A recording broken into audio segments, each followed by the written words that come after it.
નમસ્કાર, આપનું સ્વાગત છે ગુજરાતનો અવાજ ચેનલ ઉપર અને હું છું આપની સાથે પત્રકાર કાજલ સુવા. મારી સાથે છે જલબેન. એમની ઓળખાણ આપવી મારે પડે એવું નથી, કારણ કે આખું ગુજરાત એમને ઓળખે છે અને એમની સ્પીચ એટલી સરસ છે. ખૂબ નાની ઉંમર છે અને એમ છતાંય એક નાની દીકરી જે રીતે અવાજ ઉઠાવી રહી છે આખું ગુજરાત જોઈ રહ્યું છે. ખેડૂતોનો મુદ્દો હોય કે અનેક પ્રશ્નો, ખરેખર જાગૃતિ જે લઈ આવવાનું કામ કરે છે ઇન્ફ્લુએન્સરો, એમણે ખૂબ સરસ એ પોતાનું કામગીરી એમણે ફરજ બજાવી છે. ખેડૂતોને ખરેખર વારે આવ્યા છે, એમને મદદ કરી છે. ત્યારે આપણે જલબેનને સીધું જ પૂછીએ. જલબેન, પહેલા તો પરિચય તો તમારો, મેં કીધું ને તમે પરિચયના મોહતાજ નથી, પણ એમ છતાંય કેવડી ઉંમર છે તમારી? 18 વર્ષ. 18 વર્ષ. સ્ટડી કરો છો? હા. શું ભણો છો? કોમર્સ. તો આ બધો વિચાર કેમ આવ્યો? ખેડૂતોને એટલા બધા દુઃખી જોયા એટલે, કે તમારા પિતાય ખેડૂત છે? મારા બાપ દાદા ખેડૂતો છે અને મેં મોસ્ટ ઓફ મારો ટાઈમ મેં ગામડામાં વિતાવ્યો છે. હું મૂળ લોઠિયા ગામની છું, તો એટલે હું ખેડૂતોને જોતી હોય કે ઈ કેટલા પીડાય છે, એની શું મૂળભૂત સમસ્યાઓ છે, ઈ ક્યાં કાચા કાચા મતલબ કે ઈ ક્યાં દબાય છે, કોણા થકી દબાય છે, લોકોને શું પ્રોબ્લેમ્સ છે, એ હું જોતી આવી છું નાનપણથી જ. એટલે પછી મારા મગજમાં એ બેસી ગયું હતું કે ભાઈ હવે આ તો બહુ થાય છે, એવું તો શક્ય બની જ ન શકવું જોઈએ કે આપણા ખેડૂતો, આપણા અન્નદાતાઓ કોઈની નીચે દબાતા હોય કે કોઈ કે એમ જ થાય, આપણી સરકાર આપણને દબાવે. એ વસ્તુ મને પસંદ નથી. ઇન્સ્ટાગ્રામમાં કેટલા ફોલોઅર્સ છે? અપ્રોક્સ 400 સમથિંગ છે ઇન્સ્ટામાં, પણ ફેસબુકમાં થોડા ઝાઝા છે, 15,000. એ સંખ્યા નથી. એક નાનકડું ગામડું હોય ને તો એની સંખ્યા કેટલી હોય? કોઈ મોટું ગામડું હોય તો 10-12 હજાર સંખ્યા હોય, તો 1 લાખ ઓછા નથી, મને એવું લાગે છે. કેમ કે એ ખાલી ફોલોવર્સ નથી, એ ગુજરાતના ખેડૂતોનો પ્રેમ છે, તમારા પ્રત્યેનો ભાવ છે. અને જે લોકો તમને ફોલો કરે છે એ એટલા માટે ફોલો કરે છે, કોઈ તો છે જે આપણા વિશે બોલે છે. હા, તમે એક આશા છો એમની. હા, તમારી વાત એકદમ સાચી છે કે એ લોકો ને મારી ઉપર થોડી હોપ્સ છે, મારી ઉપર થોડી એવું છે કે ના, આ બેન મારું બોલી શકશે, અમારું જોઈ શકશે, અમારું કરી શકશે, એમ અમારી માટે અવાજ ઉઠાવશે. તે બદલ હું ખેડૂતોની ખૂબ ખૂબ આભારી છું. બીજું કે બેન, ઘણા બધા લોકો છે, ઇન્ફ્લુએન્સરો છે, કલાકારો છે, ઘણા બધા લોકો, એ લોકો નથી ઉઠાવતા અવાજ. શું લાગે છે એનું કારણ શું હોઈ શકે?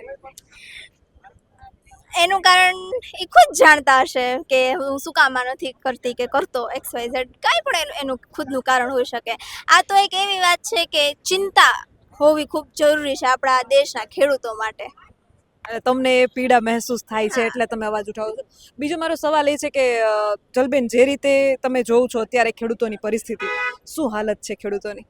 ખેડૂતો અત્યારે સ્પેસિફિક આ મુદ્દા ઉપર બહુ જ એમના મનમાં આક્રોશ ભર્યો છે કે ભાઈ અમારી જમીન ઉપર અમને પૂછ્યા વગર તમે કેવી રીતે આ બધું કરી શકો, એમ કે આ સ્પેસિફિક આ મુદ્દા ઉપર એ લોકોના મનમાં ખૂબ જ આક્રોશ ભર્યો છે. એટલે જ આપણે આજે આ માહોલ જોઈ શકીએ છીએ.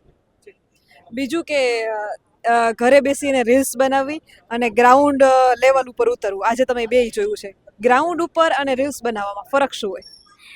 રીલ્સમાં હું પેલા જોઈને રીલ્સ બનાવતી હોય, અત્યારે જોઈને જ બોલતી હોય.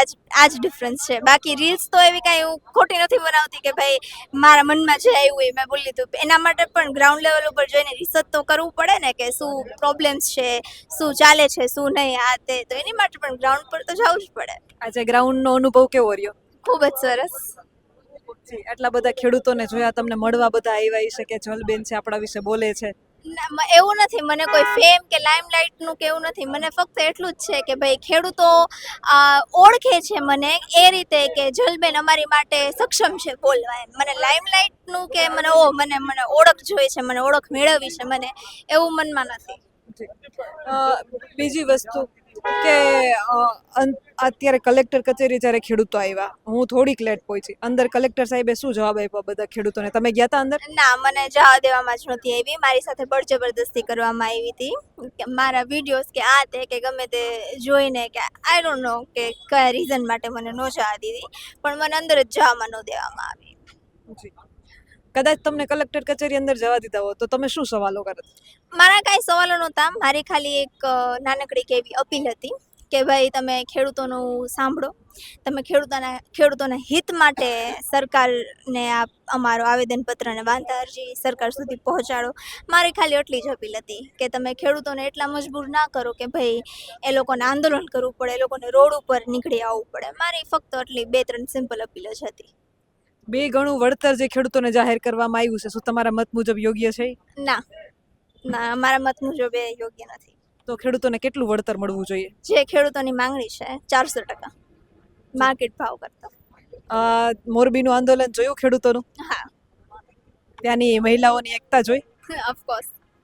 તો અહીંયા હજી બધા જ જિલ્લાઓમાં વિસ્તારોમાંથી એટલી બહેનો આપણા જેવી દીકરીઓ નથી નીકળતી, તો એ બધાય તમને જોઈ છે, તમને જોઈને શીખે છે. કેટલા એવા લેડીઝો છે જેને ખરેખર બોલવું છે પણ ક્યાંક ને ક્યાંક ઘરેથી છૂટછાટ નથી, આ બધા મુદ્દાઓ નડે છે, તો એ બધા દીકરીઓને શું કહેશો?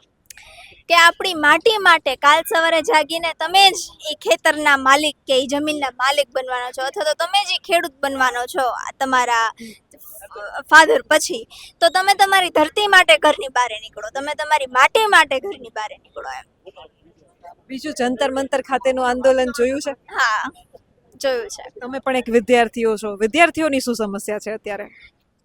સમસ્યા એ છે કે બસ આવી રીતે પેપર લીક થાય, આવું બધું થાય, તો અમે લોકોએ ઘણી પ્રિપેરેશન કરી હોય, અમે અમારું રાત દિવસ બધું અમે એમાં જ રહીચા પૈચા હોય કે અમારે ક્લિયર કરવું છે, અમારે આવતી એક્ઝામ આટલા માર્ક્સ લેવા છે, અમારે ભાઈ ટોપ કરવું છે, તો પણ પછી અમારી સાથે એવું થાય તો સ્વાભાવિક વાત છે કે હૈયે લાગી આવે અને પછી આવું જ કંઈક રૂપ લે છે જંતર મંતરમાં લેવાયું હતું.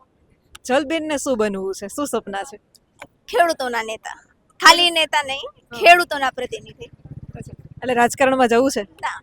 તો કઈ રીતે? ખાલી બિનરાજકીય રીતે ખેડૂતોના નેતા, આગેવાન? હા શું કામ નહીં, આગેવાન કે એવું કાંઈ નહીં, મારે ખાલી ખેડૂતોના પ્રશ્ન સોલ્વ હું કરી શકું એટલી કેપેબલ બનવા ઈચ્છું છું.